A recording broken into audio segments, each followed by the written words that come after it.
વડોદરા ગ્રામ્ય એલસીબીએ બાતમીના આધારે કારમાં લાવવામાં આવી રહેલા વિદેશી શરાબના જથ્થા સાથે 3 બુટલેગરને ઝડપી પાડી 5.51 લાખનો મુદ્દામાલ કબજે લીધો છે.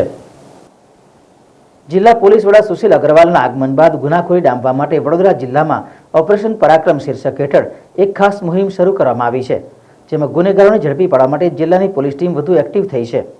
આ દરમિયાન વડોદરા ગ્રામ્ય એલસીબી ટીમને બાતમી મળી હતી કે કેટલાક ઈસમો સફેદ રંગની સ્વિફ્ટ કારમાં વિદેશી શરાબનો જથ્થો ભરીને નેશનલ હાઈવે 48 પર પાલેજ ગામ તરફથી વડોદરા તરફ આવનાર છે. જે બાતમીના આધારે પોલીસે ભરતાના ટોલનાકા પાસે વોચ ગોઠવીને સ્વિફ્ટ કારને ઝડપી પાડી હતી. કારમાં વિદેશી શરાબની પેટીઓ ભરેલી મળી આવી હતી. આ શરાબ ભરેલી કાર સાથે વડોદરાના મકરપુરા શાલિગ્રામ સોસાયટીમાં રહેતો યોગેશ નવીનભાઈ પ્રજાપતિ અને પાદરાના શામળકુવા ખાતે રહેતા મનીષ પરમાર અને અજય સોલંકી પણ ઝડપાઈ ગયા હતા. એલસીબીએ 108 નંગ વિદેશી શરાબની બોટલો, મોબાઈલ ફોન અને કાર મળીને 5.51 લાખનો મુદ્દામાલ કબજે લીધો છે. આ સાથે કરજણ પોલીસ મથકે પ્રોહિબિશન એક્ટ હેઠળ ગુનો નોંધી આગળની કાર્યવાહી હાથ ધરી છે.